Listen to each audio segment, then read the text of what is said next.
Ako'y tao lamang. Kaya binabati ko pa rin, Merry Christmas. Kayong mga durugista, magdanakaw, mga korap, mga kriminal, at yung nagpapahirap sa Pilipino. Kaya kung ayaw ninyong minto at patuloy pa rin ang karahasan, ito na ang huli ninyong Merry Christmas. It is unfortunate that drug-related crimes are on the rise again. Every day you can read about children being raped, people getting killed and robbed, and just recently a drug den was raided within the Malacañang complex.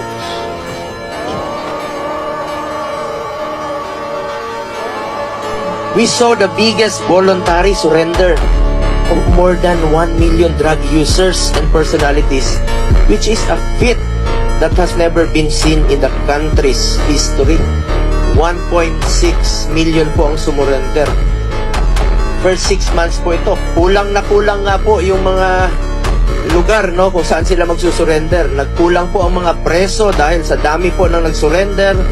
Nagsurrender po sila dahil sa paniniwala nila na seryoso po ang war against drugs ni Pangulong Duterte. Ako po'y nakulong. Ako po'y nabuhay kasama ang mga kriminal sa Pilipinas. At kilala ko po ang underworld. Napag-usapan po natin ang mga biktima ng sinasabing war on drugs, pero hindi po natin napag-usapan ang mga biktima ng mga durugista. Kung paano pinapatay ang kanilang mga anak, pinapatay ang kanilang mga asawa, pinapatay ang kanilang kapitbahay.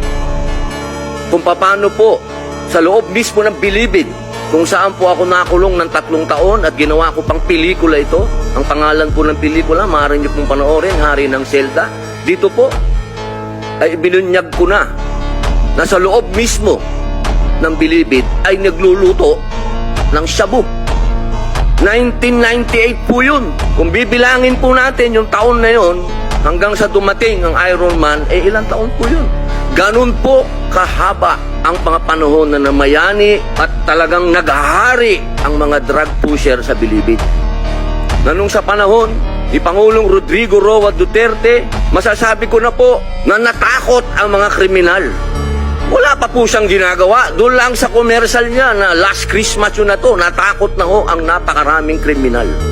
Ako'y tao lamang. Kaya binabati ko pa rin, Merry Christmas. Kayong mga durugista, magdanakaw, mga korap, mga kriminal, at yung nagpapahirap sa Pilipino. Kaya kung ayaw ninyong minto at patuloy pa rin ang karahasan, ito na ang huli ninyong Merry Christmas.